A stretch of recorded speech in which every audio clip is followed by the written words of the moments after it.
Bueno, me quedé con una duda en la semana pasada. Y además también quiero decir algo. Porque vos pediste hacer como una especie de comparación, ¿no? Con las tres obras.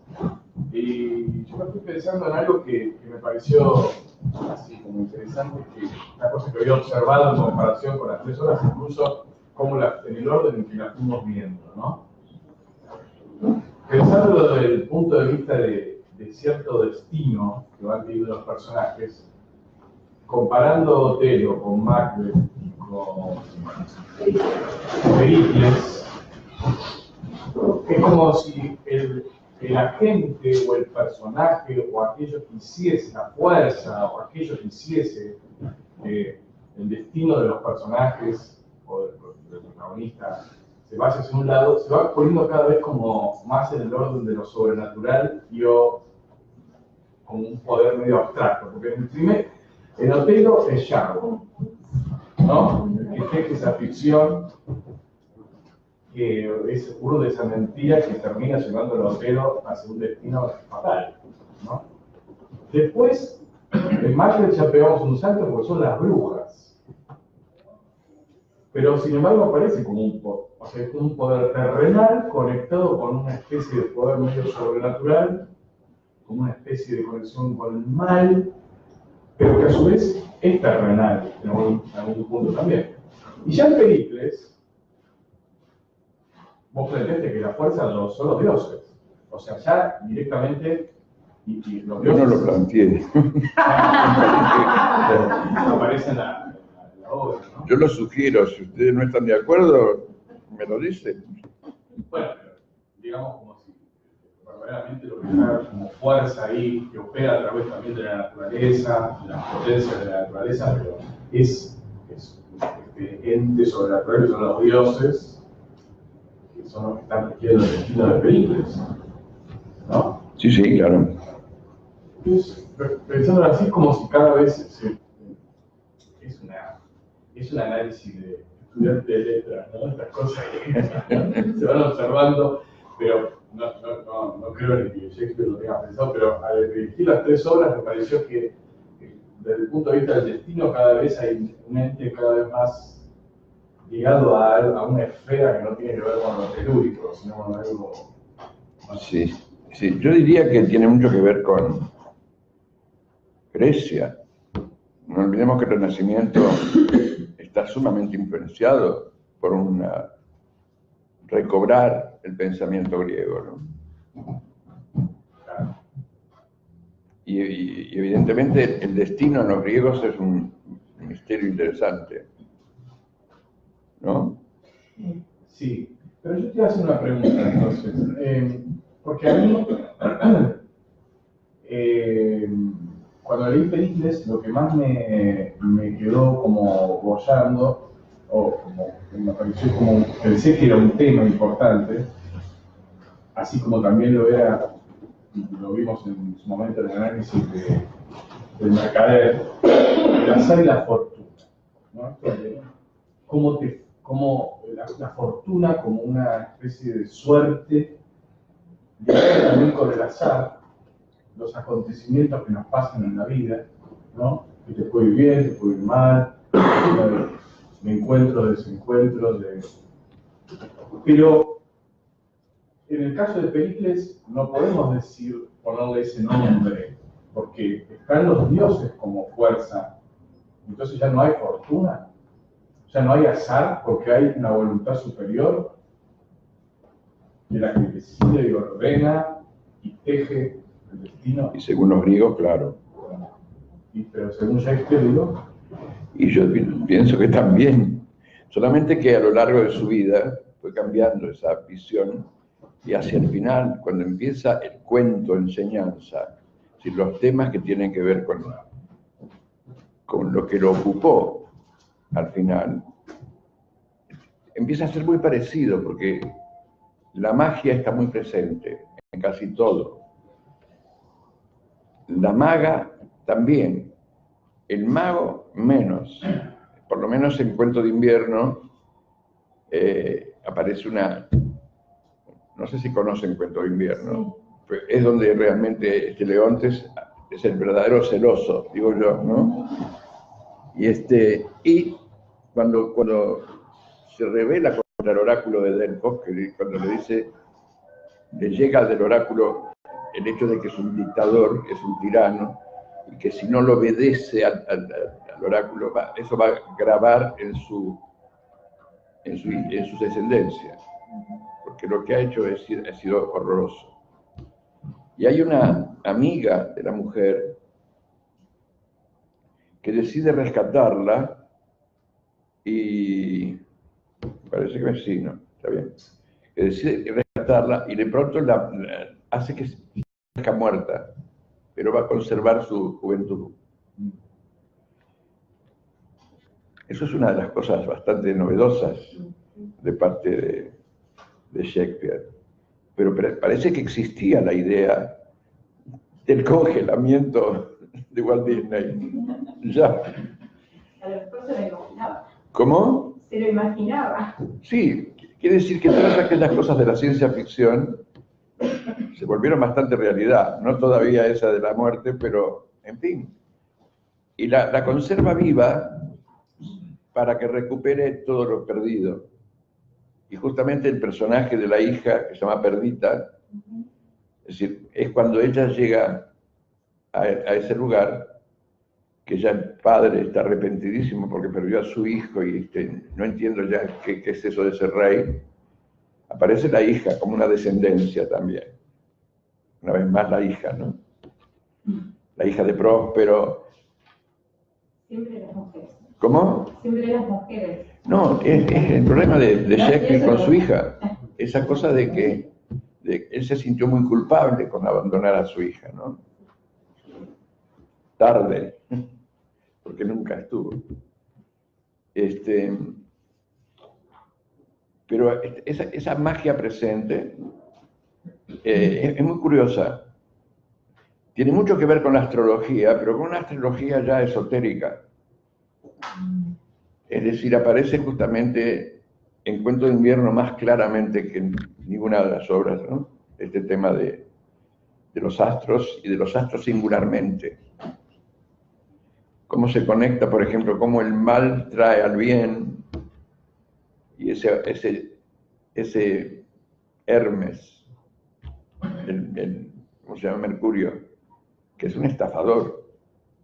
Y justamente para ganar dinero hace la unión, porque es su función, la del comunicador, ¿no? Mercurio. Y quiere decir que esa frase, hay más misterios entre el cielo y la tierra que los que sueñas en tu filosofía, Horacio, eso es como él piensa. Y se ve que él lo investigó todo eso, además, porque era un hombre muy interesado en el ocultismo y estaba interesado en la alquimia, en la astrología y sobre todo en la cábala. Porque la cábala ha sido muy difícil para todo el pensamiento occidental y cristiano. Bueno, justamente el azar y la fortuna es uno de los temas de la Edad de Oro. Cuando aparece la muerte tiene que aparecer el azar. Entonces la fortuna tiene que ver lo que vas a hacer en ese trayecto, si te va a ir bien o te va a ir mal. Entonces ahí la cábala tiene contestaciones muy fuertes y muy sorprendentes. Yo conocí dos cabalistas. Uno que es Canal Einstein, que creo que está en la Universidad de Belgrano, que es un cabalista más bien de los cuentos de enseñanza, que son muchos y muy bellos, ¿no? Con él yo tomé contacto cuando empezamos a hacer el Fausto, o ese fragmento de una vieja leyenda. Queríamos estudiar parte de la cábala, pero él no es un hombre que maneja la cábala totalmente. Inclusive ahora me decían quién lo conoce, no sé quién no conoce a Canal Einstein. Y yo. ¿Vos también lo conocés? Sí. ¿Asististe a la...? Vino una vez a mi casa y me hizo una especie de carta astral Sí, tira el tarot Eso también. murió con él. Hay una cosa ahí. La mierda. ¿Ah, sí? Yo no estudié. A mí me sorprendió porque Tira el tarot, sí. era emocionante escucharlo, porque me resultó muy gracioso, porque se sentó ahí arriba y dejó de ser él. Empezó a decir, y cuando vinieron las tropas, y yo, éramos toda gente de teatro, empezamos a mirar para abajo y a tentarnos. Entonces, lo raro es que poco a poco nos fue tomando como un gran narrador. Muy bello todo lo que hizo. Nos emocionó muchísimo. Además, eso creaba una convención, como el no japonés, era una convención. Uno tenía que, como María Casares, uno tenía que aceptar ese canto que él hacía. Y después yo conocí a un tal Alex Piller, que ese ya era un hombre que trabajaba en base a la predicción, y era músico. A mí me sorprendía mucho, yo lo consultaba así, porque era preciso, muy preciso. O sea, por ahí yo le decía, bueno, ¿qué va a pasar? Me voy a encontrar con 3 personas en Frankfurt, en tal fecha. No, con 2 personas. Me dice, van a ser 3. ¿Qué? ¿Van a ser 3? Cuídese de una, me dice. Me pasó tal cual. Resulta que eran 3 dramaturgos de la cúpula del poder de Frankfurt. Entonces, yo ya estaba obsesionado con cuál será el enemigo, y había uno que era más seco, digo, es este. Me equivoqué, era el más simpático, el enemigo. Gracias. Creo que se murió hace muy poco, pero bueno, una de las cosas que yo recuerdo, creo que lo comenté la vez pasada acá, de los cuadrados chinos, ¿no? Bueno, él hablaba siempre de los cuadrados chinos, que son más bien los cuadrados árabes, pero se ve que el origen es chino, que son rectángulos que tienen 3, son sumas, ¿no? La cifra final es la misma. Uno lo suma así, lo suma así, lo suma así, da la misma. Entonces, supongo que la gente que sabe bastante de matemáticas, eso tiene que ser bastante común, normal, ¿eh? ¿No es el sudoku? Que se llama, si lo puedo... ¿Cómo es? ¿No se llama sudoku? Sudoku me parece, sí. Claro, ese es Bueno, pero lo curioso es que tienen música. Uno se llama la primavera, otro se llama el verano, otro se llama no sé qué, ¿eh? Y entonces, este hombre hacía una charla y traía uno de esos cuadrados y se llamaba el verano. Y entonces se empezaba a tocar ta ta ti ta ta ta ti ta ta ta ta ta ta ta. Yo me quedé muy impresionado con eso porque dije, ¿quién empezó? ¿El cuadrado o Beethoven? Yo creo que Beethoven, porque además hay una sonata que es una obra de jazz, cuando el jazz empezó a sonar en Europa. Y de manera que me da la impresión de que era un músico curioso. Bueno, es el inaugurador de un movimiento tan importante como el romanticismo, ¿no? En la música. Y porque él decía que no le parecía, que debe haber sido simultáneo, como un acontecimiento planetario. Es muy impresionante, porque además se lo considera el canto de la alegría, pero la letra de alegría no tiene nada, ¿eh? De Schiller, y es una nostalgia de una alegría que difícilmente se presente. Es muy bello el texto, pero nada, ha quedado como, ¿no? Más que a la alegría, al júbilo, como si uno tuviera que entrar en un estado, y la letra no es eso. Pero ya es el canto de la alegría. Claro, maestro, pero no es casual. Pienso que es una manipulación justamente eso, para no ver a Beethoven lo que no conviene occidental y claramente verlo. No es casual que la Iglesia ha perdido la música en los últimos tiempos a Robeca, ¿no es cierto? Ah, sí. Si miramos todo lo que hay escrito y lo que se rasca en una iglesia, en una misa, se ha perdido muchísimo. Y no es casual que tomen el tema de Beethoven para popularizarlo, digamos, fuera del contexto que Schiller está diciendo. Esto me parece, es una visión. Me hizo gracia porque acabo de leer, ya hace tiempo, ¿no?, en un diccionario de música que dice que Chiavelli, que tanto ha dado para la formación de los chicos, los músicos, ¿no? Dice, escribió algunas obras didácticas y pequeñas misas para las iglesias campesinas. O sea que las iglesias campesinas tenían misas escritas. Fíjese lo que se ha perdido. Disculpen, era una divagación. Y creo que, no recuerdo la letra de Schiller, pero creo que incluso el nombre del canto, himno a la alegría, creo que no es así en la... Sí, no. Es himno a la naturaleza o algo la así, naturaleza, sí. creo que va por ese lado, pero no se arrima, ahí se olvida.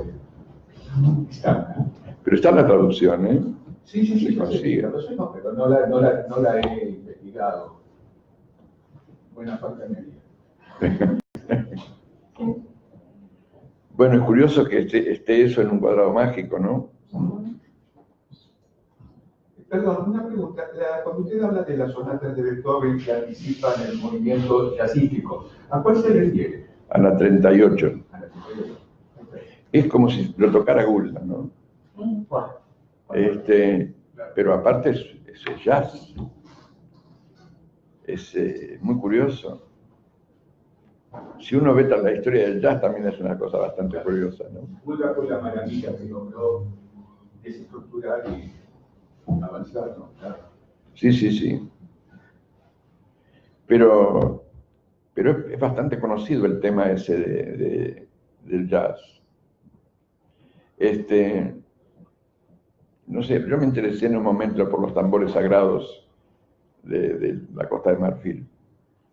Y creo que hay una explicación bastante terrible porque los tambores sagrados, la música que se producía con ellos, que era sagrada, el pueblo de la costa o de la tribu, de esa parte folclórica del asunto, no sabía de qué se trataba.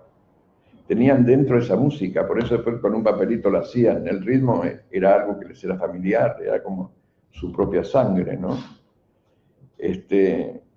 Y claro, no se sabe bien dónde empiezan, si en la India o en Egipto, esa Costa de Marfil, que sigue la discusión sobre eso, porque los tambores son sagrados, pertenecían más bien a los gobernantes, a los caciques. Y cuando se sometieron tan fácilmente los esclavos, un poco se dice que era porque se sentían culpables por alguna especie de traición a sus dioses. Y entonces se sometían voluntariamente, como si fuera parte de un destino de castigo, ¿no? Después pasaron tantas cosas. Además, el hecho de que, no sé, la gente que colonizó América y colonizó, eran delincuentes, la mayoría.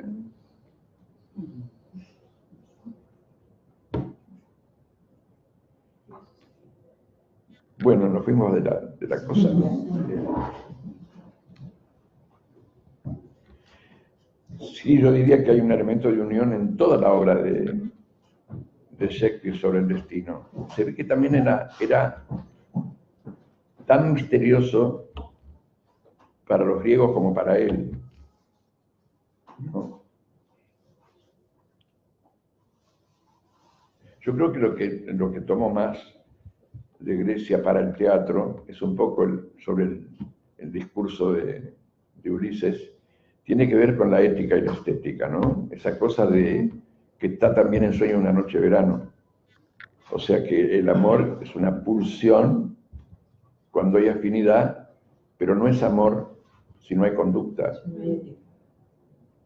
Y como lo que estamos viviendo, porque te amo, hija de puta, te mato, ¿no? Entonces eso, lejos está del amor, ¿no? Del amor de Sueño de una noche de verano, cuyo contenido principal tiene que ver con la unión, con palabras como boda, que ya no se sabe bien qué cuernos quiere decir, o celebración, que tampoco se sabe lo que quiere decir, que en la obra tiene mucha importancia, al punto que prácticamente toda la parte final es una lección al público de cómo deben ver teatro, ¿no?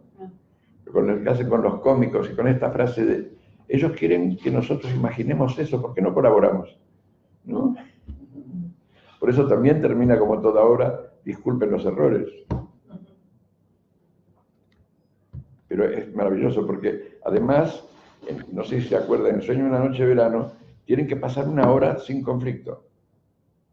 Y sin conflicto con el espectáculo, porque es una celebración. Y entonces, en ese momento, los enamorados que no entienden lo que tienen que hacer, empiezan a reírse. No sé si la conocen, Laura, ¿sí? Sí, sí. Y entonces ahí viene esta cosa de que Teseo, por fin, es un buen juez. Se ve que el sueño ese lo curó, porque los dioses, esos subdioses que son Titania y Oberón, ya ahora dejaron de ser conflicto con esa venda de Cupido, ¿no?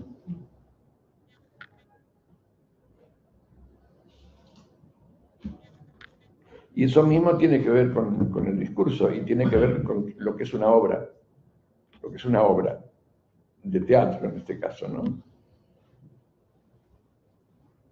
Tiene que haber un núcleo, ¿no? Como el sol, donde todos los demás se subordinan para crear la unidad.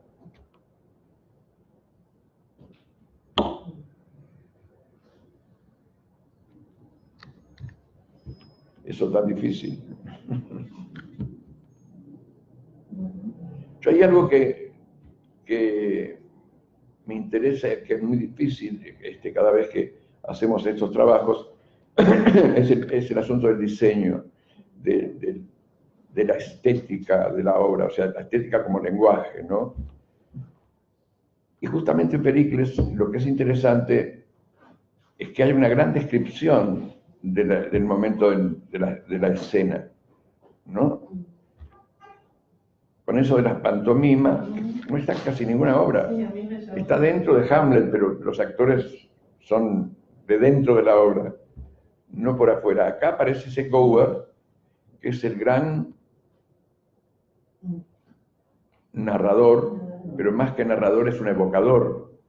Entonces ahí utiliza la pantomima, utiliza la música, ¿no? Y claro, eso es raro en Shakespeare. A mí me llama la atención. Seguramente tiene que ver con la versión que da del libro de Apolonio.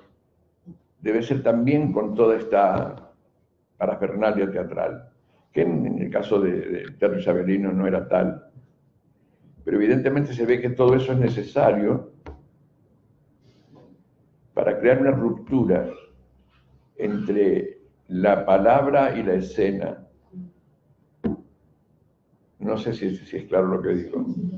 Claro, así más el teatro renacentista de venir después, ya empezaba, parece como que empieza. Claro, porque uno, sobre todo en el teatro isabelino, es prácticamente el texto lo más importante. Claro. O sea, la manera de recitar y todo era esa manera declamatoria que está en todos los países, también era necesaria.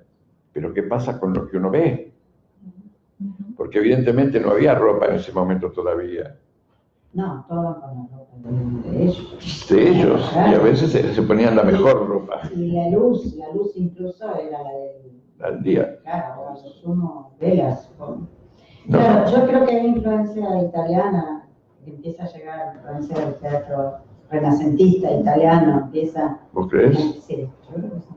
Porque el inglés siempre, ¿Eh? me parece que el inglés siempre toma de lo latino, que es al revés, o sea, hoy en día sí, Shakespeare influye, pero digo, en aquel momento me parece que tenían mucha influencia lo español y lo italiano, en teatro, ¿no?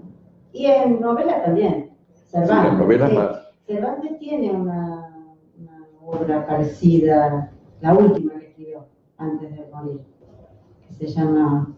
¿cómo se llama? ¿Es una obra de teatro? No, eso, porque da más para novela Apolonio. Tiende a ser más novelístico, se puede hacer por capítulos. Claro. O sea, puede ser los relatos por...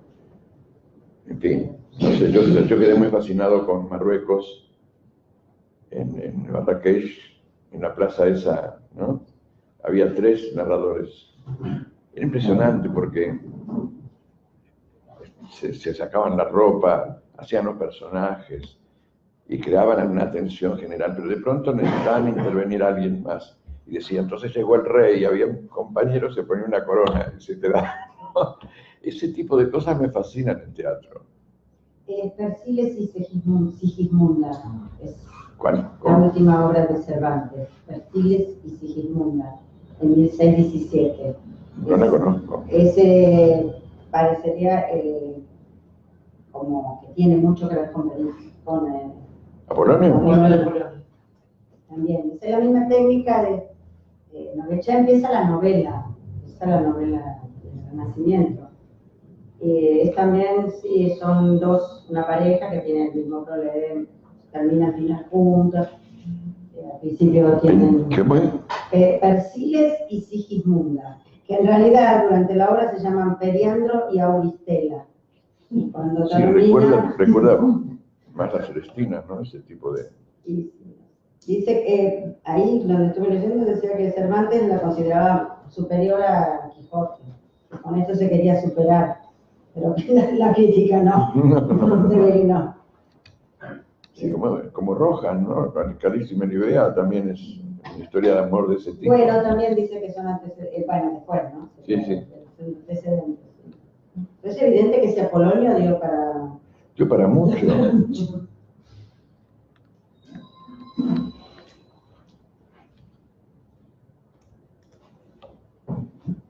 Muy curioso también lo que a mí me pasó con eso, porque a mí me gustó el libro de Apolonio mucho, al punto que cuando hice la versión, el final era el de Apolonio. Eso de, y entregó a su hija y se murió, porque todos tenemos que morir. Me parece genial, de esa manera seca y además sin sentimentalismo ninguno, es normal, ¿no? Como las 1001 noches que dice, hasta que fueron felices hasta que viene la que separa las reuniones. La parca, ¿no? Eso de separa las reuniones, que creo que es una versión española, porque reuniones no por la reunión, sino por, ¿no? La gente que se junta y vive junta y feliz hasta que la muerte nos separe, pues sí, eso es así. Y bueno, fue un acontecimiento muy feliz para mí, muy lleno de casualidades, yo creo que lo comenté, ¿no? Pero una de las casualidades es que el Goa, en lengua alemana, es realmente muy difícil. Entonces necesitaba un actor justo para eso. Y de pronto a alguien del teatro se le ocurrió resucitar, porque curiosamente él resucita, ¿no? Un actor muy popular de televisión, que cuando empezó a hacer televisión dejó de hacer teatro, pero era un tipo muy popular. La gente lo quería mucho. Y se le iba a proponer si aceptaba una propuesta de teatro, y estuvo entusiasmado. Y era realmente un hombre de gran carisma, muy movedizo, tenía como 70 años. Y colaboraba en el espectáculo mucho. O sea, a él se le ocurrió el hecho de parar esas pantomimas, hacerlas ir, ¿no? Todo ese tipo de cosas. Y entraba por abajo, porque el texto dice, resucito para contarles esta historia una vez más. Entonces es una evocación, es una gran ayuda para un director. Y lo que yo recuerdo que a mí me pasó que yo estaba muy ocupado de la escenografía, pues aparte yo hago mis escenografías. Entonces, como en Alemania yo estaba allí trabajando de director, punto, no tenía otra actividad, vivía de la puesta en escena, o sea que tenía que realmente tener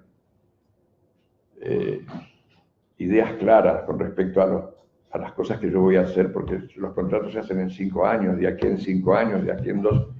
Eso para mí era una novedad enorme, porque apenas si yo podía el mes que viene tener un trabajo, y me pasaba mucho tiempo a veces acá.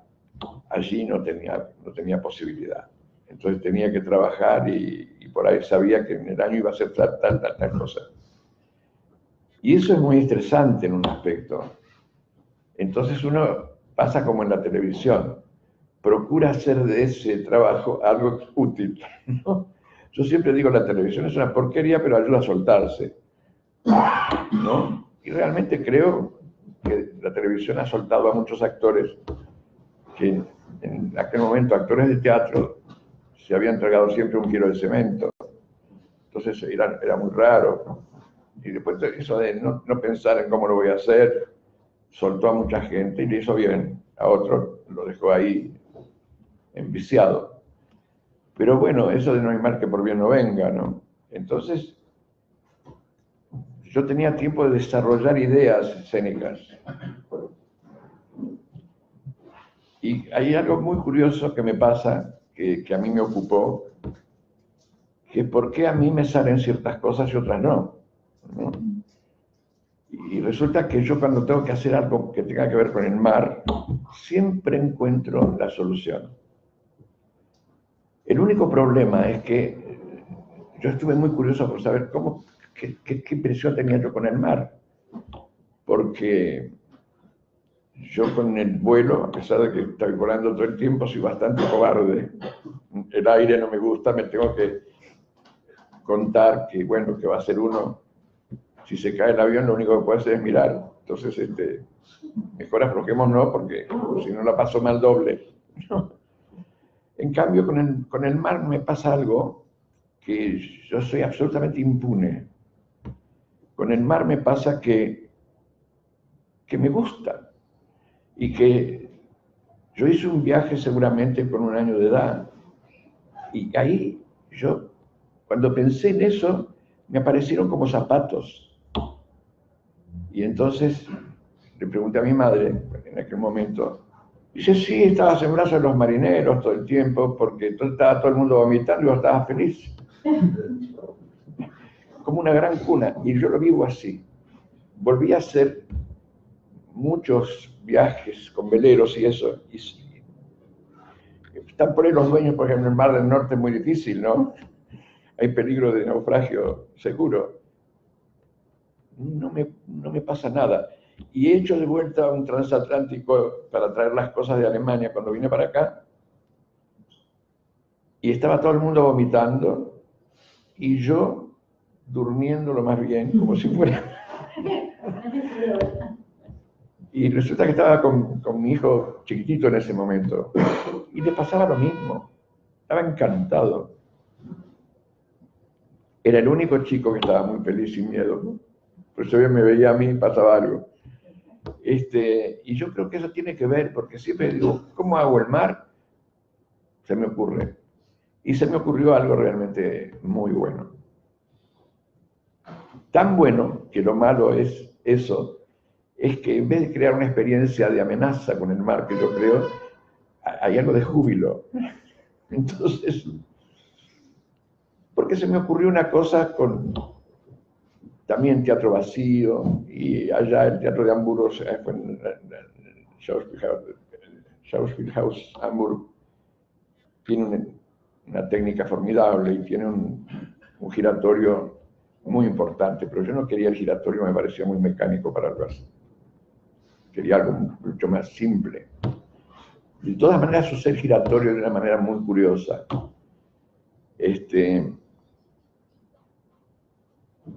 Era un día dije, tráeme una tela de paracaídas.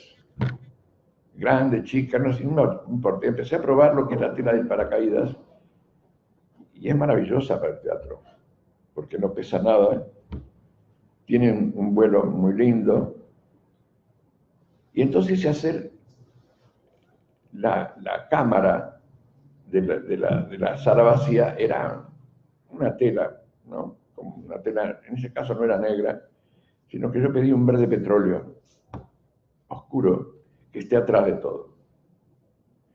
Pero ¿qué pasaba? Tenía un dispositivo de cuerdas muy complejo, que parecía simple, que era como una especie de marioneta esa tela, y de pronto sorprendía porque se levantaba así y embolsaba el aire, así, y se iba hasta la mitad de la platea. Entonces podía tirar gente al escenario, ¿no? Los nadadores. Y entonces, claro, era tan lindo que la gente aplaudía. Era un aplauso. Y entonces lo que hice fue romperla toda, hacerle agujeros de quemado para que sea fea. Igual, no había manera, quedó jubilosa, no era ninguna amenaza. Como la música de Beethoven. Quedó preciosa. Quedó bárbara. Pero realmente utilicé también el giratorio, le puse un palo grande que había, y en vez de usarlo girando, sino tenía esta posibilidad de crear esto, ¿no? Y entonces el que jugaba todo eso era este actor. Se subía allá, saltaba. Bueno, estaba encantado, porque era volver a la juventud, decía él.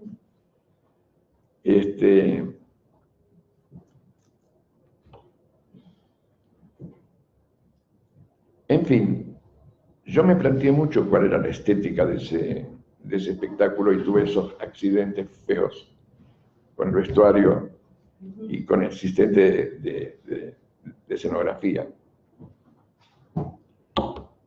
Pero igual, aunque tuviera tantas fallas como tuvo, había algo del diseño general que era bueno. Y sobre todo era bueno esa idea del mar como dominante principal, ¿no?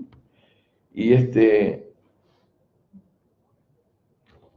después había unas cosas así que yo repetí que tiene que ver con la luna. También había como una tira grande en un costado donde aparecían todas las cosas de la luna. ¿Vieron? ¿No? Cuando uno ve la luna, la luna que se está formando, ¿no? Cuarto reciente, cuarto vengar, pero el chico como una especie de seguidor de los cambios de la luna, ¿no? Una especie de cosa denunciada, simple. Y además tomé contacto con ese momento con Mauricio Kagel, que tenía 3 músicos que eran una especie de luthier, ¿no? Porque eran creadores de instrumentos para Kagel, ¿no? Y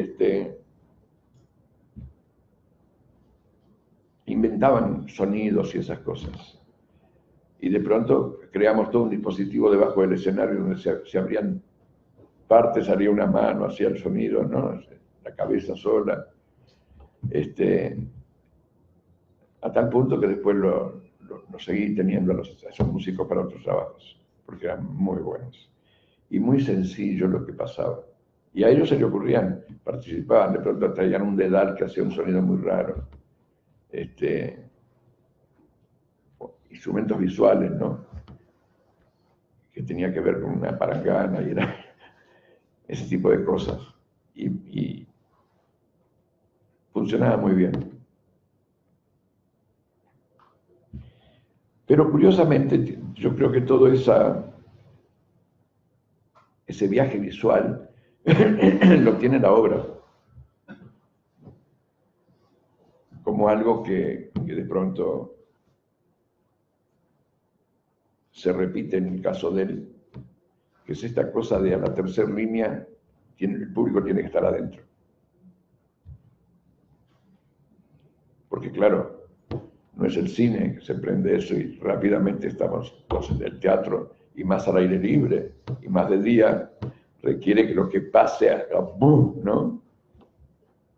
Por eso en Hamlet está ese espectro. El espectro aparece a la tercera línea, pero ya se anuncia de entrada la defensa del palacio y las tropas de Noruega. Pero eso que está en dos líneas no es tan importante como el espectro. Porque se habla del espectro y aparece. Y claro, qué cosa más importante hay que un espectro, ¿no? Y además los personajes reaccionan fuerte.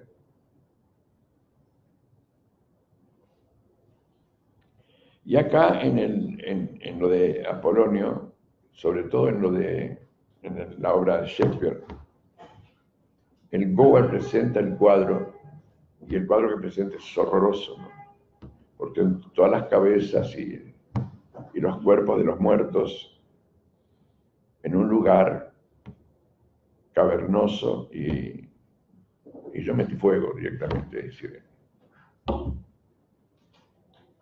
porque además en Alemania poner fuego es muy peligroso, tiene que pedir mucha autorización, porque si tiene tanto fuego, tantos bomberos. Si tiene menos fuego, menos bomberos. Y colocado de determinada manera. Y yo ya había tenido esa experiencia porque yo la segunda cosa que hice en Alemania fueron las comedias bárbaras, Valle Inclán. Y bueno, hice una especie de adaptación de las comedias bárbaras, inclusive con el Romance de Lobos al final, el viaje de Montenegro a su terruño. Y yo me estuve enterando, concretamente porque estuve por Galicia, en la isla de Arosa, cómo era un entierro, ¿no? Un velorio. Y era maravilloso porque eso existe todavía como tradición. O sea, todo el pueblo le lavan la casa a la muerta o al muerto. Le lavan la ropa, la ponen a secar, ponen la muerta en ropa de boda, la levantan para que esté no así, sino así, ¿no? Con su ropa de boda, que es una ropa folclórica, ¿no? De color. Y realmente parece como una muñeca embalsamada. Y le ponen todas velas alrededor de la cama, cantidad, y bailan. No se sabe bien si por alegrarse de que están vivos o para desearle un buen viaje a la muerta. Pero en todo caso, beben, chupan realmente y comen, como en otros velorios. Y yo dije, esto es formidable para el Romance de Lobos, la llegada de Montenegro. Y propuse, no sé si 6.000 velas, porque era el escenario. Yo quería hacer ese cuadro así, la muerta puesta ahí, la cama, las sábanas lavadas y secadas, ¿no? Con las lavanderas y todo eso. Las velas cuando se encienden, era llenar el escenario, porque además es un escenario, de Frankfurt es un escenario muy parecido, y creo que son los mismos arquitectos que hicieron la Martín Coronado. Y tiene ese tamaño, 30 metros de boca por 50 de fondo. Entonces, claro, es muy interesante la profundidad, sobre todo del escenario. Por eso los escenógrafos alemanes trabajan muy así, no tan así, ¿no? El tan así es muy a la española, porque es como en Regina, es como los teatros españoles, ¿no? Para bajar decorados, pero uno siempre se queja de que no tiene fondo. En cambio, el teatro alemán es fondo. Y entonces me pasó que dijeron de ninguna manera, 6.000 focos. No. Velas, no. Entonces yo empecé a bajar, ¿no? Decía, 5.000, no, 4.000. Me dejaron 500. Pero entonces era muy interesante lo que pasaba. Me hicieron una especie de doble piso, lo decoraron, de doble piso de metal. Y las velas tenían que estar flotando. Entonces era muy interesante lo que pasaba. Se refleja en el metal, seguro. ¿Con qué? Se refleja en el metal la luz de la vela también. Todo. Todo quedaba. Además, había una flotación. ¿No? Y estaban tan bien hechos los cosos que no se le veía el borde. Y tenían, por supuesto, los bomberos allí con la mano, todo preparado. Pero yo quedé muy entusiasmado con ese coso. Y eso de la vela, lo repetí muchas veces, de muchas maneras. ¿Y cómo encendían 500? ¿Cómo? ¿Cómo encendían 500 velas? ¿Cómo sí? ¿Cómo lo encendían por el tiempo, no? Para encender. No era con, no, era, Lamparita. no eran velas. Las lamparitas también tienen eso, es horrible, esa lamparita de la ópera. ¿Cómo la en el tiempo? Digo, ¿cómo se encendía eso, no? Porque... Eso se encendía con un sistema, sin una mecha. Una mecha, ¿no? Pero yo no tenía un cuadro de encender. Era oscuro y se encendía, pero de pronto había muchas maneras de crear el oscuro.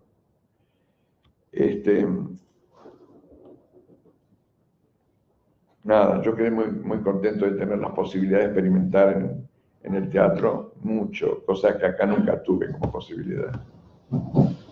Acá yo de las cosas, bueno, yo trabajaba en San Martín y tal cosa no hay. Y las cosas no tenemos. Y para colmo yo me creía que de verdad no tenían ni que pobres técnicos no le dan material suficiente. No, se lo robaban. Sí, pero si no tenés ese control. Se robaron un piano de cola. Cuando yo decía, ¿cómo no van a tener reflectores de 2000? No, se los roban. Y hay gente que después alquila los focos. Eso estoy hablando de cuando yo trabajé en San Martín hace mucho tiempo que estaba este autor de director de San Martín. ¿Eh? Perdón, no, Jenny no antes. Robner.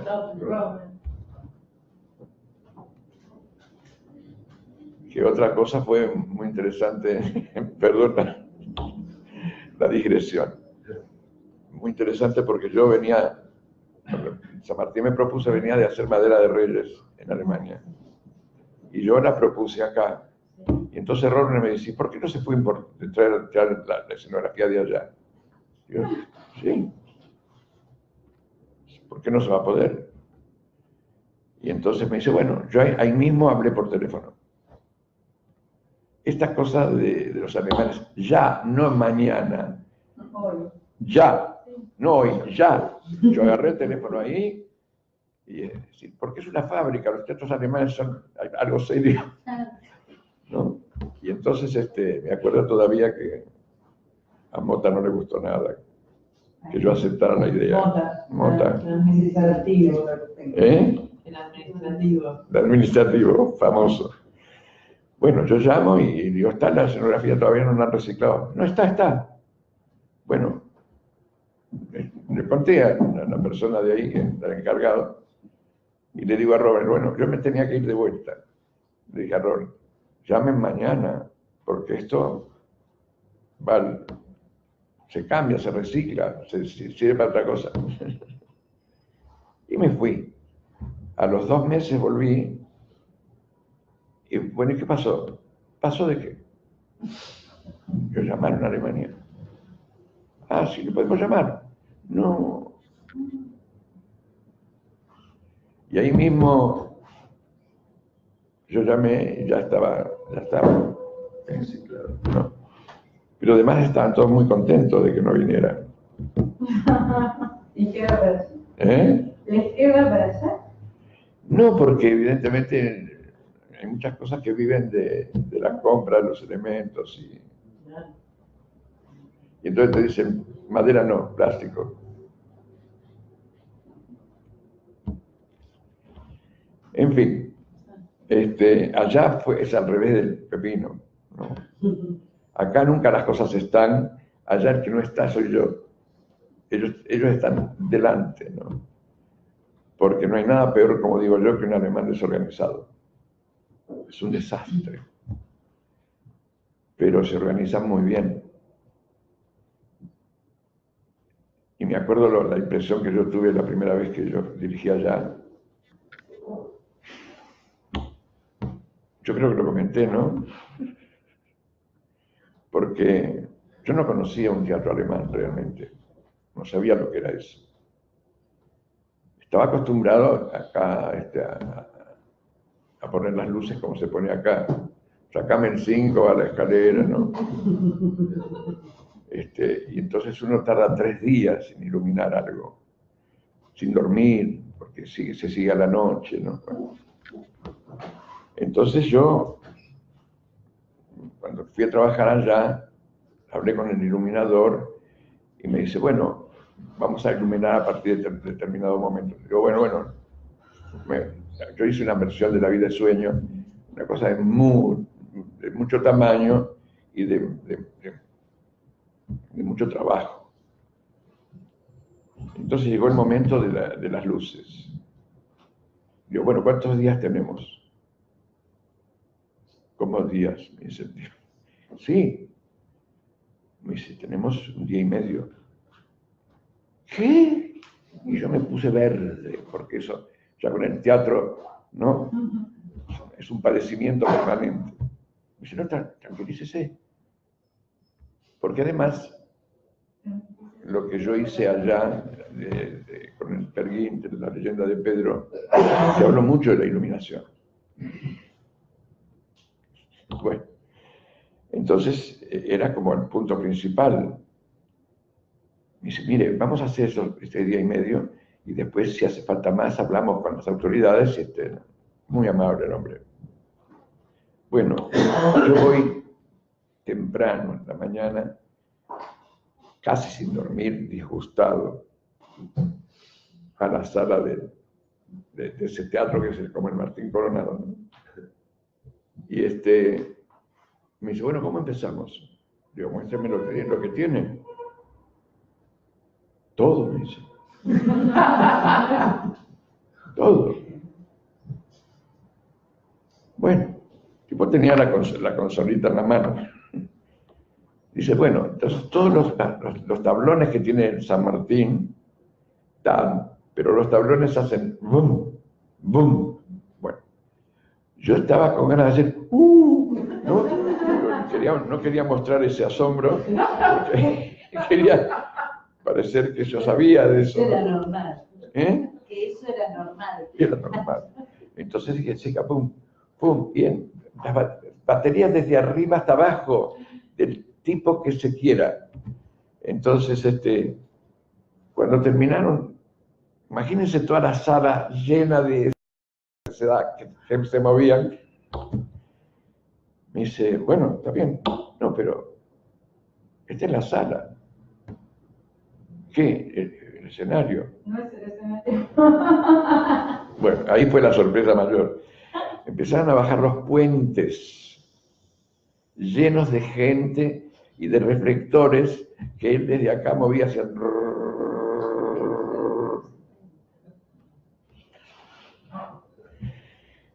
Me quedé tan impresionado. Tardamos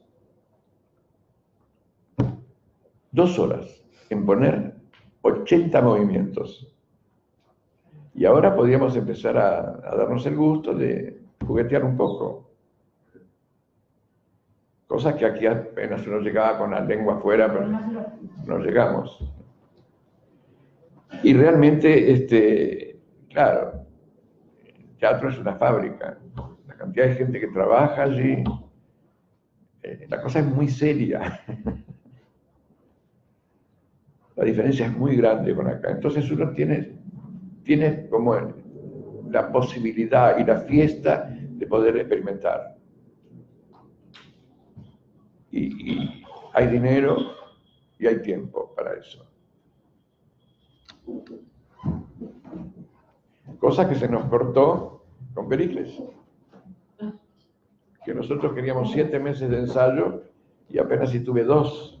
¿Eso por qué? ¿Achicaron el presupuesto? ¿Por qué? Sí, Ah. Strauss, vinieron los recortes, pero fue fuerte los recortes y todavía no lo han repuesto eso.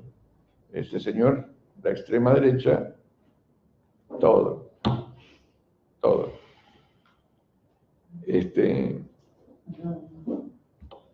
Y después se movió para el medio. Pero yo llegué a Alemania en el momento casi después de Willy Brandt. Entonces era el socialismo, que estaba en el poder, y yo quedé muy impresionado, porque todas las fábricas eran cooperativas, todos los obreros tenían coche, y yo dije, bueno, la manera de salvar el capitalismo es esta, ¿no? Porque realmente el confort era impresionante. Pero pronto empezó a cambiar el asunto. No sé si se acuerdan de Strauss, ¿no? Bavaria, Mercedes-Benz, BMW. Pero bueno.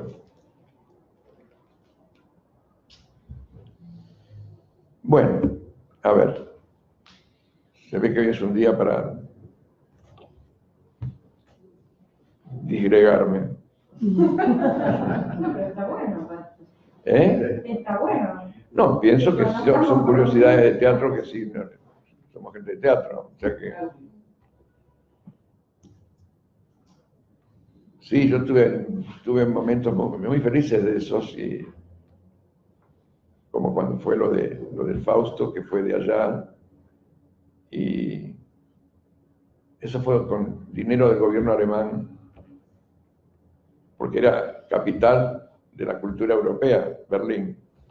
Fue la primer capital. La segunda fue Sevilla, ¿se acuerdan de eso? Sí. La Expo Sevilla. Pero bueno, Berlín era realmente una fiesta, porque el dinero que había para la arquitectura era impresionante. Y estaba en ese momento el famoso pastiche, ¿no?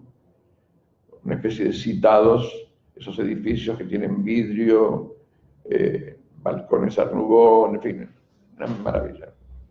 Cosa rara. Y había mucha plata para eso. Estaban todavía en el momento de salvar a Dresden y a Potsdam, que la hicieron de vuelta. Y Dresden la hicieron de vuelta. En esa época, entonces. ¿Cómo? Estaban reconstruyendo. Sí. Sí, yo conocí Dresden en el momento en que podíamos entrar con el pasaporte rojo a todos lados. Conocí Dresden de vuelta, porque había ido a Praga siendo todavía comunista. Y entramos por ahí, por Dresden, y estaba rota, era una rotura total. Quedaba un pedacito del puerto, una ciudad, museo, una cosa maravillosa. Ahora está reconstruida totalmente. Mi hijo es guía turístico allí, justamente está ahora en Potsdam, hoy. Y me mandó fotos de Dresden, yo no lo puedo creer. No lo puedo creer. Lo rápido que lo hicieron, lo rápido que construyeron Berlín del Este. Porque yo estaba allá cuando cayó el muro. Estaba justamente en Hamburgo. Y fue un acontecimiento enorme. Y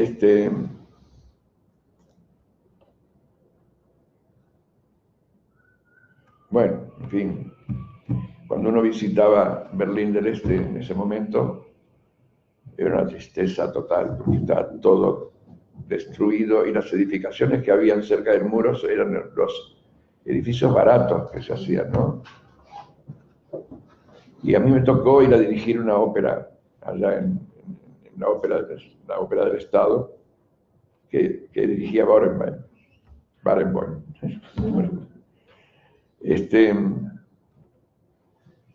Y estaba todo decorado con bastidores, a todo lo que iban a hacer.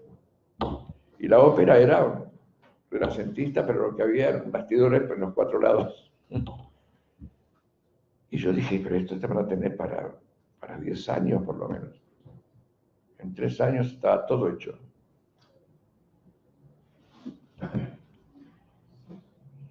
Y no sé si estuvieron en Berlín ahora, ¿no? Porque a mí me parece que han hecho una cosa maravillosa, ¿no?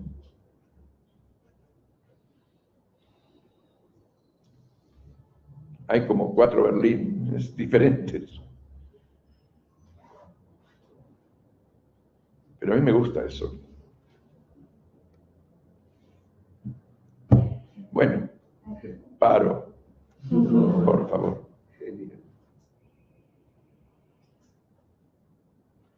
Yo quiero escucharlos a ustedes más que nada. Bueno, a mí una cosa que me pasa que no sé si tiene que ver con el diseño o que es totalmente subjetivo, igual lo que voy a decir, es que cuando leo, sobre todo cuando leo, cuando las ves puestas por ahí ya entran a suceder otras cosas, ¿no?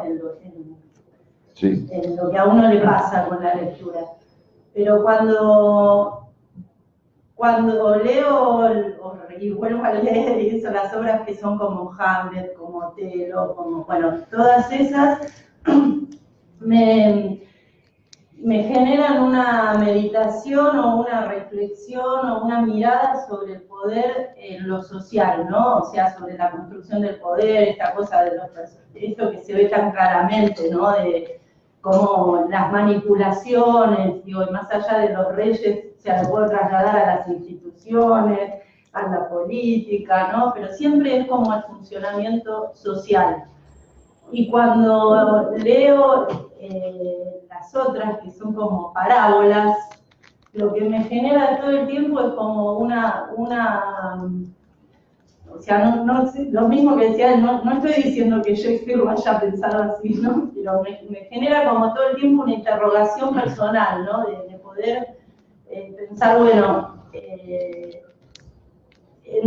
en tal situación, cómo uno se mantiene en tal situación personal, es como si fueran todos actores de un drama interno, digamos, las funciones de la obra, ¿no? Entonces, me lleva a pensar en momentos de mi vida y cómo uno se mantiene o no de acuerdo a sus principios. No sé si se entiende lo que estoy diciendo.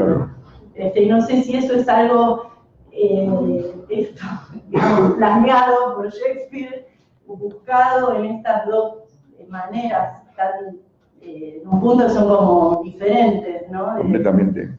Por eso me interesaba justamente que a partir de un momento, digamos, Lear es todavía un cuento, y todavía hay 2 personajes enteros que son Lear y Gloucester, los 2 viejos, ¿no? Pero ya renuncia un poco, esos grandes caracteres disminuyen. No porque, como cuento de invierno, igual están vivos, pero no son esas figuras tan interesantes como gigantes, ¿no? Hamlet, Otelo, Macbeth. Pero luego, a mí lo que me interesa es que el sistema de relaciones que hace, ¿no? Eso de que para que el relato tenga importancia, los caracteres tienen que mermar, claro. Tienen que reducirse un poco y estar en función de la historia. Cosa que pasa en Las Mil y una noches, en todos los que son relatos, ¿no? Los cuentos.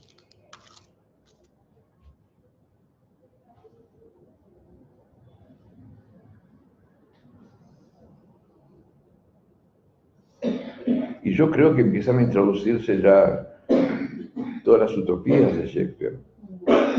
Eso del ocultismo, ¿no? Que se ve que era una pasión fuerte en él. Y que era una pasión fuerte en los ingleses. Cuando hablas de concepto de boda y de concepto de celebración, casamiento no es de A eso. concepto. Es decir, ya no es el concepto de boda, ni el concepto de celebración que era. Porque después se preparaban. Claro, porque la boda hoy día es otra cosa. Un casamiento no es una boda. La boda tiene que ver con la unión, lo mismo que la celebración. Con la unión de familia. Para que haya celebración tiene que haber algo común a celebrar.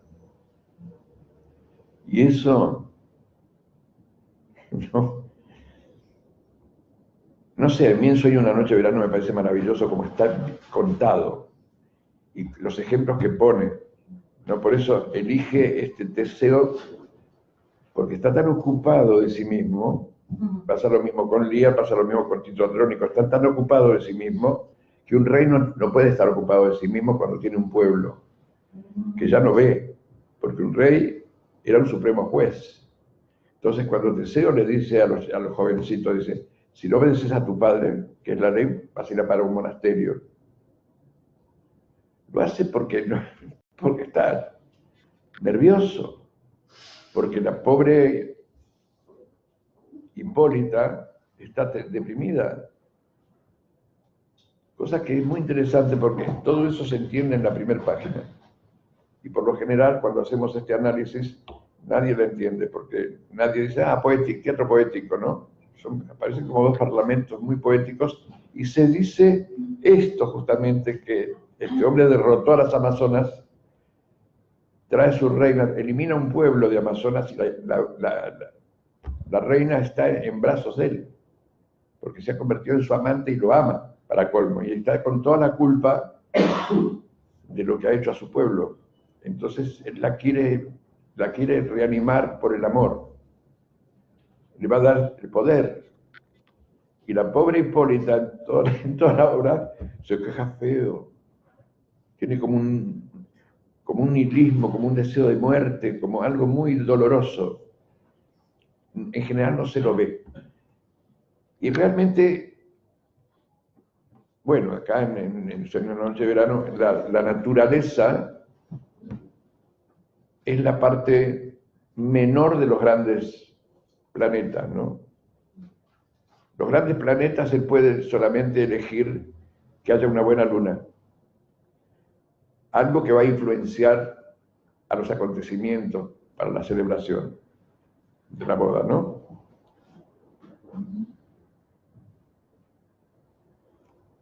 Lo que no se sabe es que está todo patas para arriba porque Oberón y Titania están peleados.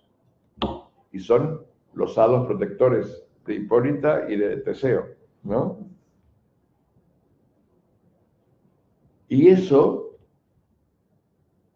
es una idea que justifica todas las mitologías, inclusive los duendes que pertenecen a los bosques y todo eso, también existen, ¿no? Y es ahí donde se mete en algo bastante peligroso, porque es una obra grande, tiene mucha importancia Teseo y Oberón y Titania. Es una obra muy difícil de hacer, para que quede claro, porque en general los directores dicen, esta es una obra para mí, ¿no? Entonces empiezan a derrochar imaginación y se traga todo lo que pueda pasar, ¿no? Es una obra realmente peligrosa. Yo prácticamente no la vi nunca bien. Se habla de la versión de Bruch, no sé si conocen esa versión blanca, donde no sé si a mí me interesaría realmente eso, ¿no? Porque creo que Bruch también es un director que a veces, para darse un gusto, la obra desaparece.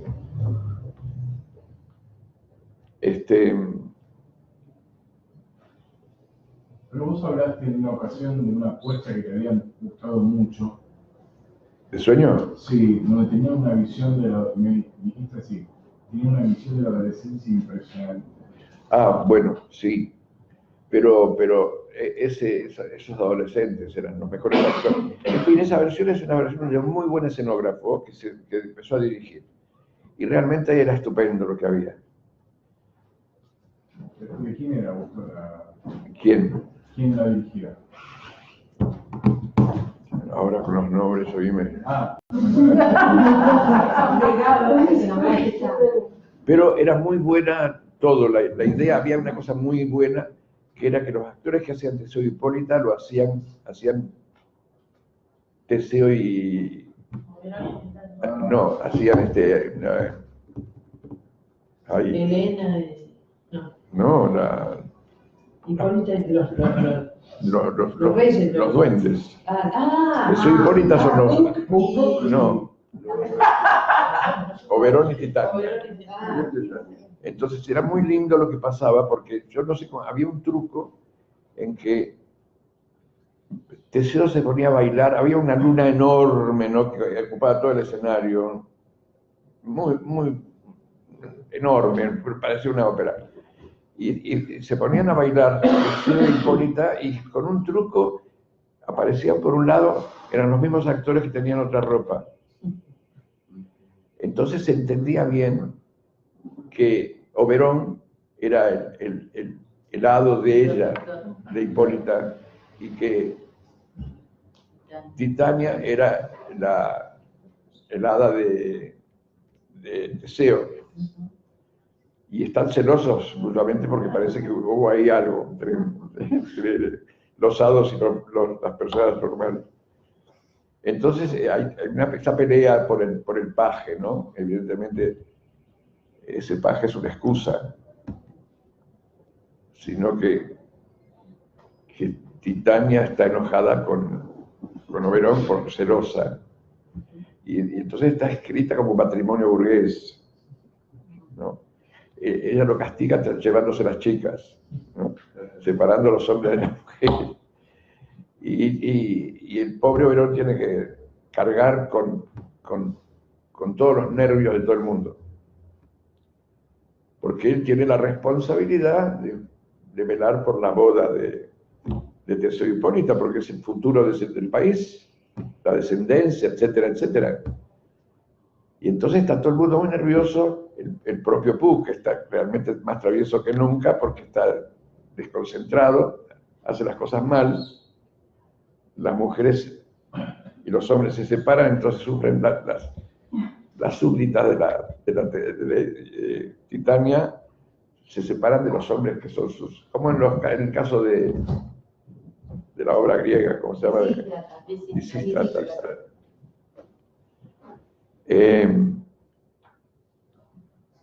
Bueno, esa estaba muy bien, sobre todo porque estaban muy bien los chicos esos, que eran muy buenos actores. Eran, por supuesto, actores grandes, pero estaban muy bien, eran gente. Estaba muy bien, además, porque estaba llevado a una Alemania poco mítica de los adolescentes respetuosos, cultos, ¿no?, y los tipos temerarios que se apasionan. Pero no la totalidad, o sea, siempre hacen lo mismo los directores, se enamoran de esos 4 personajes y descuidan todo lo demás. Entonces, casi siempre Hipólita no es comprendida, y me parece fundamental la desesperación de Teseo por enamorado, y lo que le pasa a esta reina, que difícilmente le van a sacar la culpa de encima, ¿no? Y yo creo que la obra no lo resuelve. No es que termina en final feliz y ella dice, ahora sí. No, ella está casándose porque está enamorada de este hombre, pero no puede reponerse. Y creo que se repondrá, pobrecita. Se va a casar con el enemigo.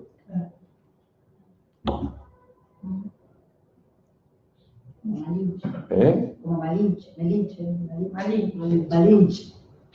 La India. Malinche. Me hizo acordar de repente la asociación la maldición o Pocahontas. Sí, tenía cosas que estaban muy bien, es verdad. Sobre todo los actores eran muy buenos. Los chicos, que no eran chicos. Estaba muy bien porque estaban disfrazados como esos personajes de Dickens, ¿no?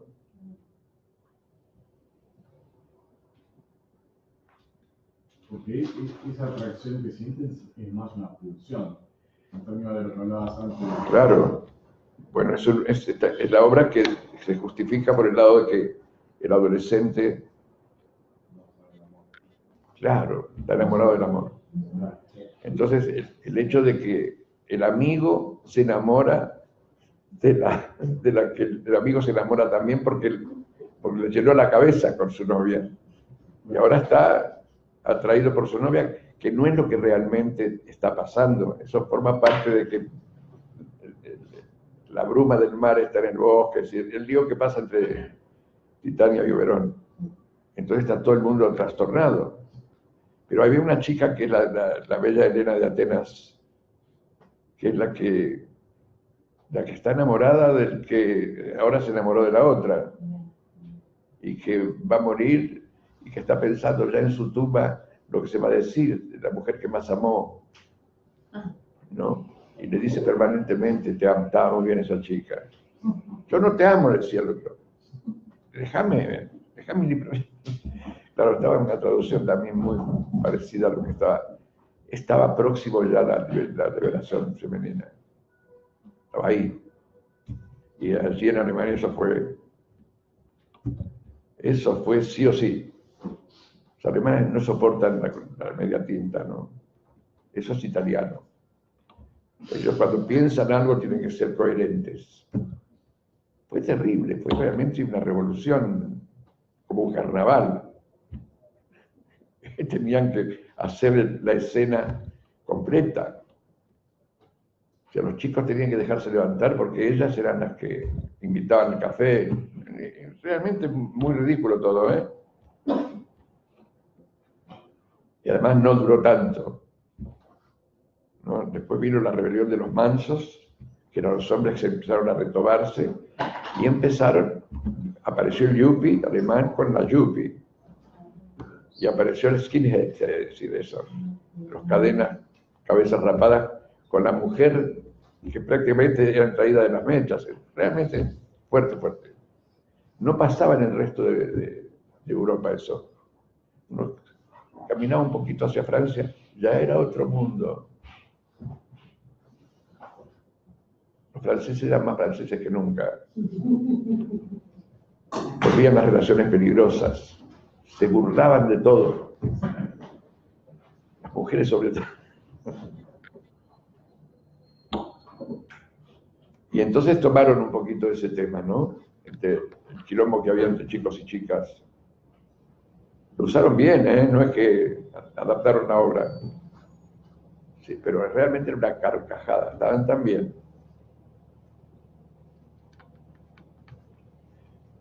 Hay algo del teatro alemán que a mí me gusta mucho, que es el recuerdo del cabaret político.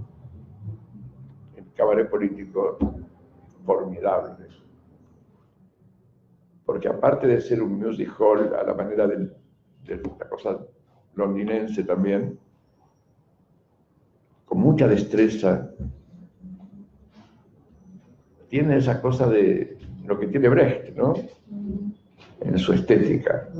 Sí, unos choques, unas cosas muy interesantes y con altura, con nivel, ¿no? Que Ramushkin heredó un poquitito eso. Y yo diría que de Ramushkin la parte más interesante justamente era esa parte. Ella era un clown, ella era payaso.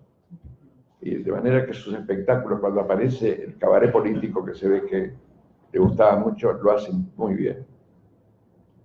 Mucha destreza física, mucho swing. Y eso todavía está en el cabaret político alemán.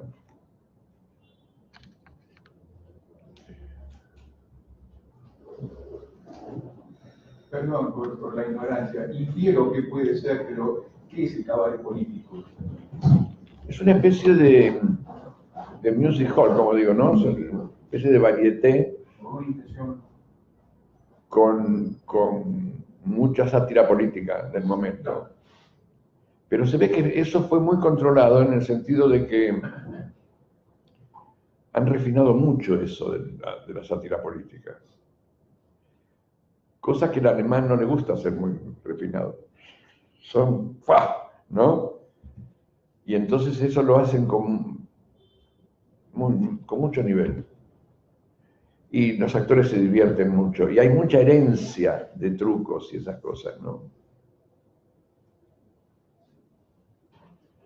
No sé si te doy una...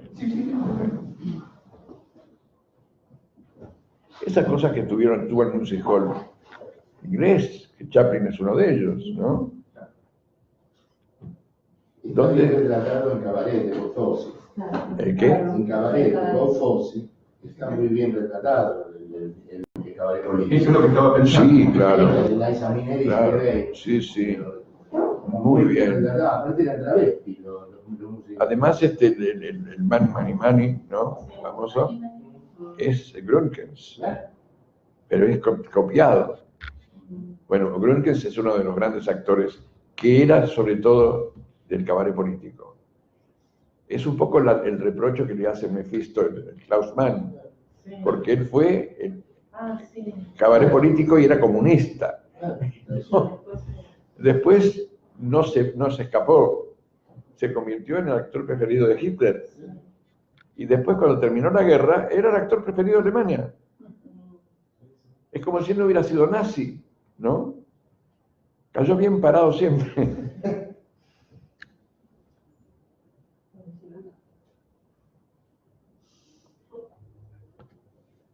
Yo les conté la vez pasada, creo, ¿no? Lo de Maximilian Schell. Sí. Gründgens, Gründgens famoso, que además era, no sé, era un hombre que terminó usando capa y bastón. Como una especie de aristócrata, pero lo amaba la gente. Se estrenó en el Teatro de Hamburgo Hamlet, dirigido por él, con Maximilian Schell. Y entonces Maximilian Schell gana el Oscar por Juicio de Nuremberg. Se tiene que ir a Alemania a recibir el Oscar. Y Gründgens, no. Tenemos ensayos, los 10 ensayos más importantes, que son los 10 ensayos generales, que no se puede renunciar a eso porque la técnica vigila y vos tenés como director posibilidad en esos 10 de hacer cambios, pero no más, porque ya los 5 últimos tienen que ser completos.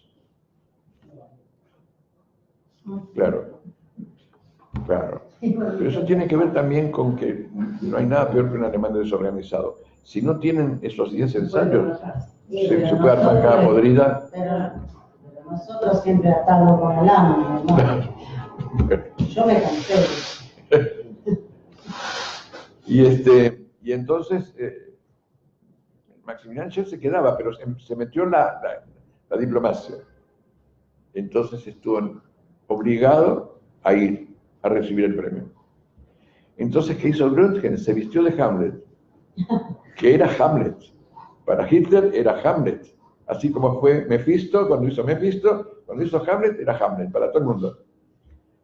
Y entonces se llenó el teatro con los actores de los otros teatros, pararon las funciones de los otros teatros para ir a ver a Gründgens en Hamlet. Que era un Hamlet bastante mayorcito, ¿no? Y tal es así que el público le empezó a pedir que lo hiciera él, que no Maximilian Schell, que lo hiciera él. Me imagino que debe haber sido muy diferente, porque Gründgens era un actor muy expresionista, no era... A mí me gustó mucho lo que hizo Maximilian Schell en Juicio de Nuremberg. Pero es un actor más vienés que Gründgens. Gründgens es muy alemán. Y no sé si ustedes lo vieron alguna vez. No. Bueno, el Money es lo que él hacía en Mephisto. Pintado de blanco, con esas cejitas así muy, ¿no? Muy, una especie de Un diablito. ¿eh? Claro, un diablito. Un diablito, pero un diablito jodidísimo. Realmente muy bicho malo, ¿no? Muy histrión, pero al punto de tener algo de mucha maldad. Muy difícil. Creo que en todos los países hubo un intento de ese actor expresionista, pero el expresionismo es alemán. Es como la comedia del arte, por más que se hace en todas partes del mundo, son italianos. Arlequino es italiano, no es la estilización, son italianos. Es como el compadrito del sainete argentino. Si el tipo no tiene en el cuerpo el tanguito, sale mal esa estilización.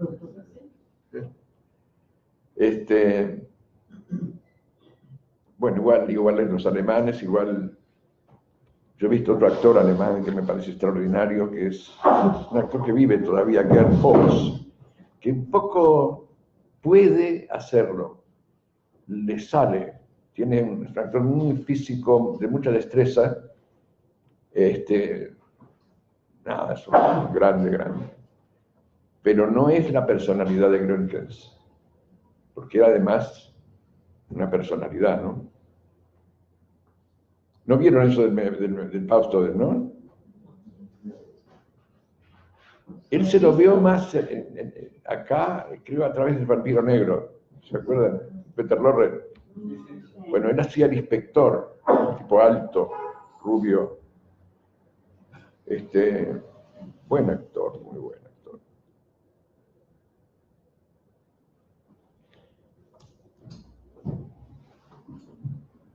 En Alemania el expresionismo sigue utilizándose en teatro o en algo.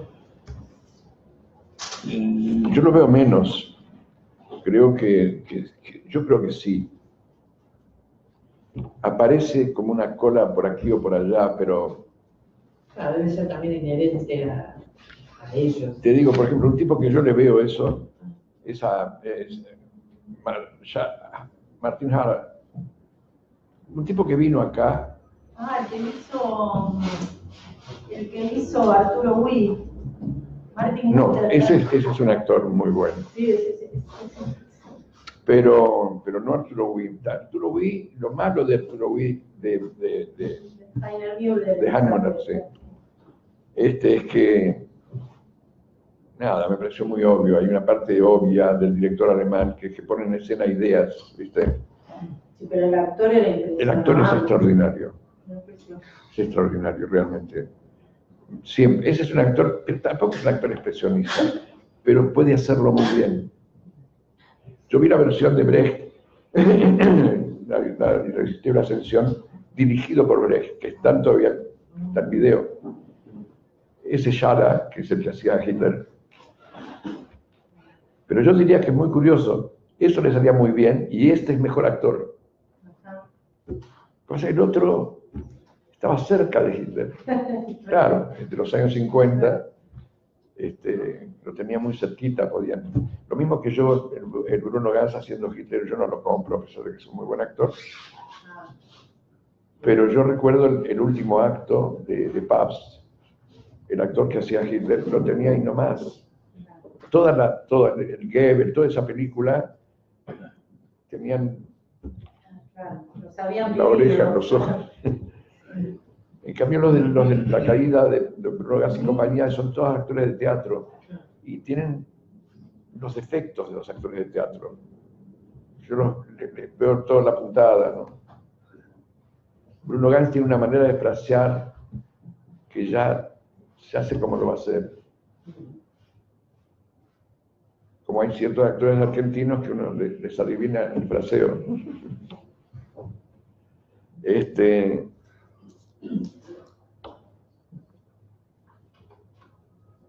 En fin, en teatro son muy interesantes, pero en cine, el cine está mucho más lejos, ¿no?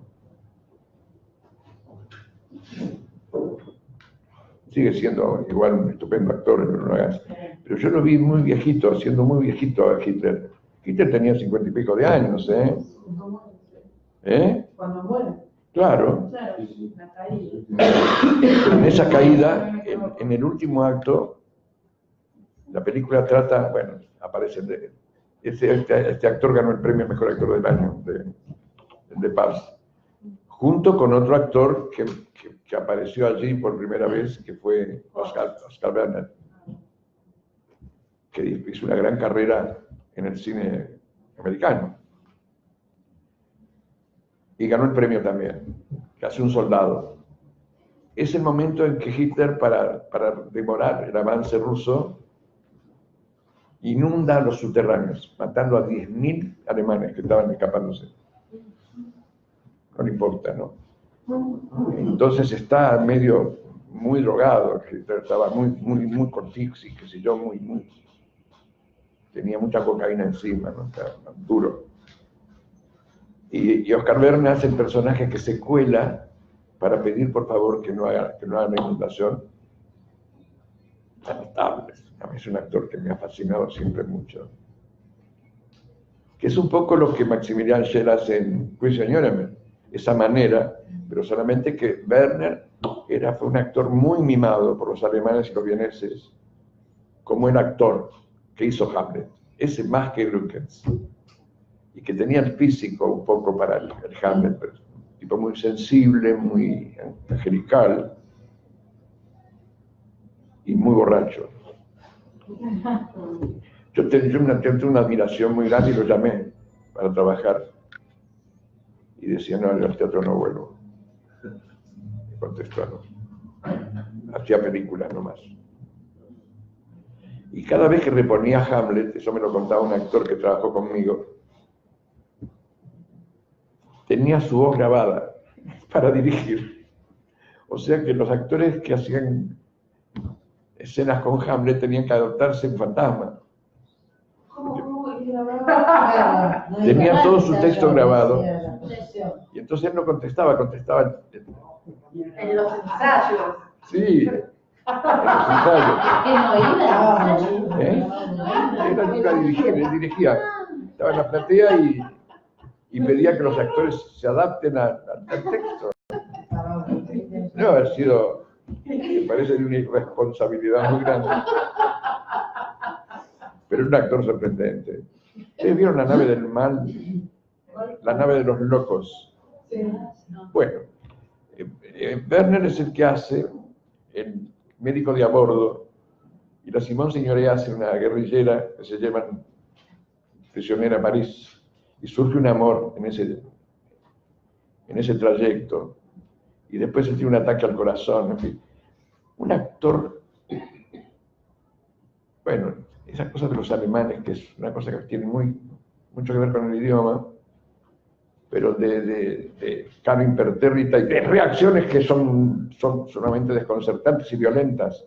Y lo que era interesante de ver era la Signoret con él, porque los dos, una la francesa y otra la alemana, no preparan lo que van a decir ni lo que van a hacer.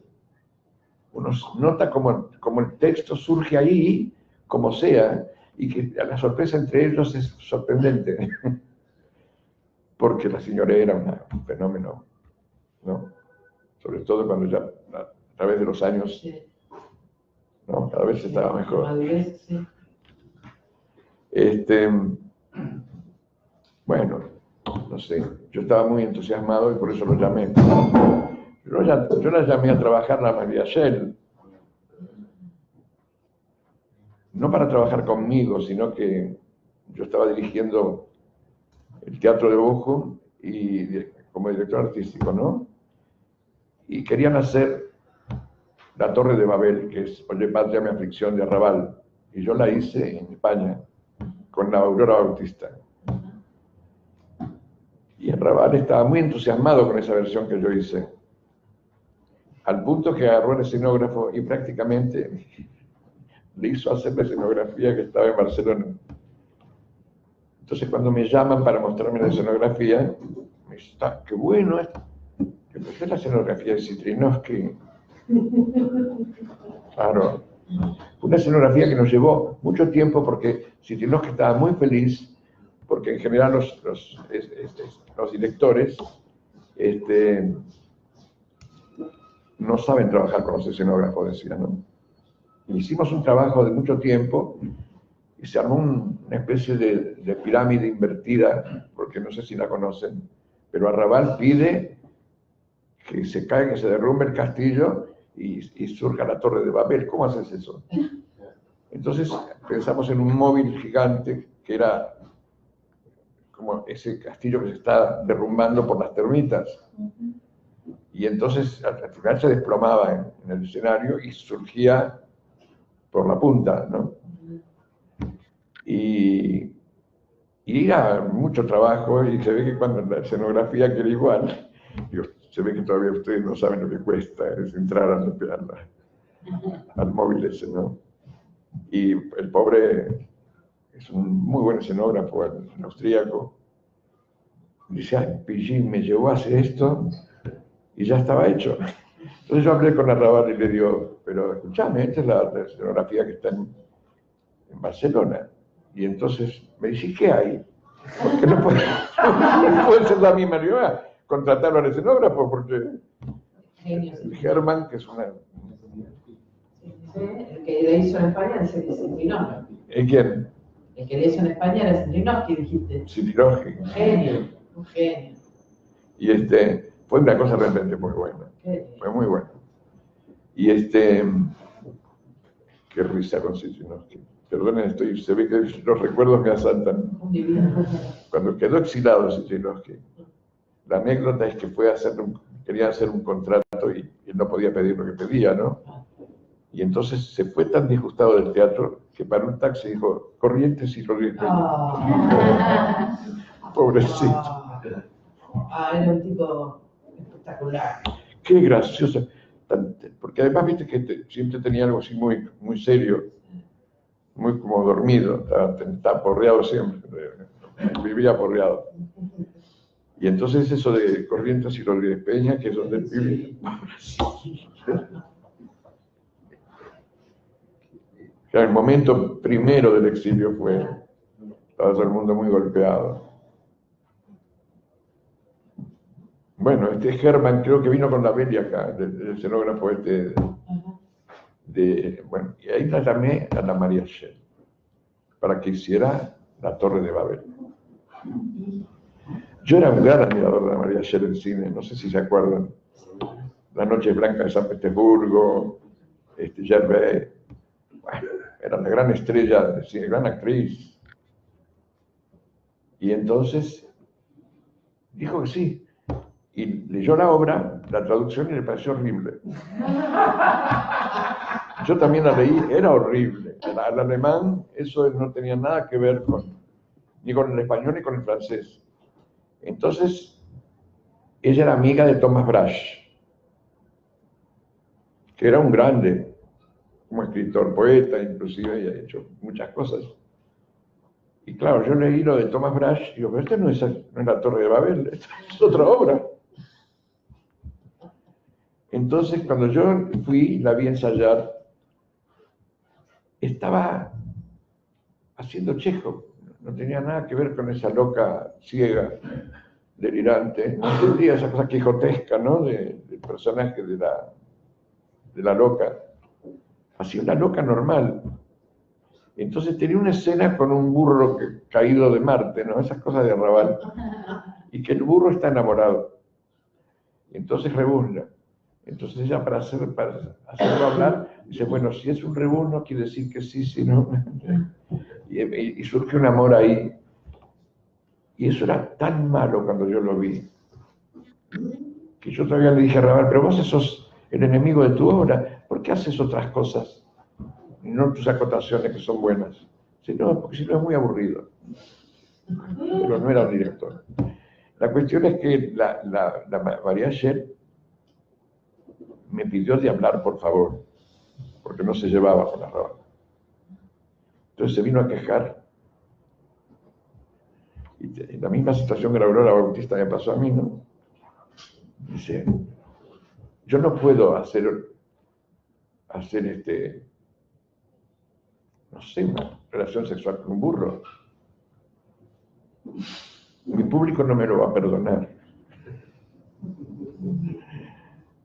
La misma frase de la Bautista, que yo le tuve que decir, mira, si vos en la función no llegás a decir esto, porque ella decía, y mi madre con la perla en pleno chocho, chocho es una palabra muy fuerte en España, ¿no? Entonces yo no lo digo, pero está en la hora. Sí, pero no lo digo. Vos llegás a no decirlo y mañana salís en los diarios. Que no lo dijiste. Y era el momento de que se caía el franquismo, para ella fue un resarcimiento, porque era la actriz de Franco. Y ahora tenía la posibilidad de decir, no solamente era la actriz de Franco, yo no soy franquista, ¿no? Y digo chocho. ¿Eh? Y dijo chocho. Entonces, pero no, yo estaba con la televisión y entonces lo dije. Y así, ¿qué hacía? Decía, y mi madre con la perna entera. A ver, no lo dijo nunca, hacía como algo, ¿no? Como para el doblaje. Y muchos años de Franco. Sí, claro. Muchos años. ¿Cómo ella va a decir? Ella dice su público. No, Han sido heroínas del público burgués. Claro. Y la Shell también. Claro. Pero claro, yo no sé, ¿se acuerdan de la Shell? Mientras estés conmigo, la primera película, me acuerdo, me impactó tanto ella y él. El Bobby Fischer es un actor extraordinario. Estaban muy bien los dos. Hicieron, ¿se acuerdan que eran tan comerciales que hacían esa enamorándose, la del violinista, que queda sordo, y ella se enamora de otro violinista? Esas películas, bueno. Entonces cuando fuimos a tomar un café, le tuve que confesar, digo, mira, yo te tengo una admiración muy grande. Porque para mí esa es la historia de mi actor. Y yo me acuerdo que cuando vi la de Visconti, Las Noches Blancas, se llamaba Puente entre dos vidas. Una versión que hizo Visconti. Con Marcello. ¿Eh? Con Marcello, australiano. Claro, y la llevó a nuestros días. Había, me acuerdo, una Shell en ese camino, pero Mastroianni en ese papel era tan lindo que no te podía dar ese personaje de pobre tipo. Y de ese momento final de la Shell yo no me lo olvido. El otro era Jean Marais, que quedaba entre los dos y que termina pegando un grito, esas cosas que las hacía extraordinarias. Se quedó mirándome, ¿no? Porque después se dio cuenta que yo no estaba de acuerdo con ella.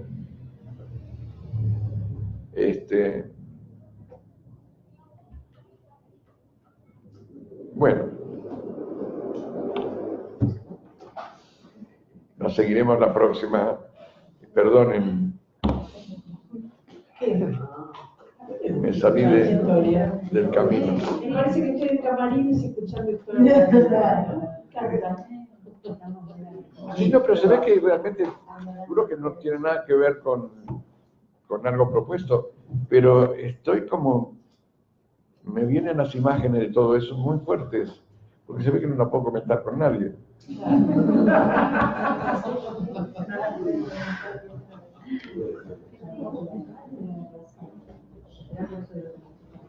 Pero esto es la transmisión oral, la que estamos aprendiendo historia, es la transmisión oral. Prometo que la próxima vamos a hablar un poco sobre el diseño. ¿Eh?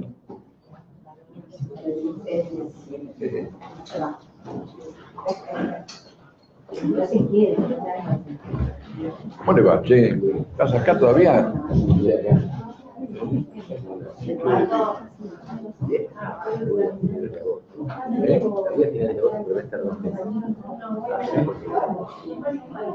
¿Otra vez a Madrid? ¿Vas ahí por allá o...? Mira, posible. No sé si por Madrid, por no seguro. Pero creo que me voy a pegar el saltito porque lo extraño. Sí. Madrid se extraña. Sí, Chao. Pero bueno, ya después volveré y pasaré varios meses acá. Voy a intentar hacer ese puente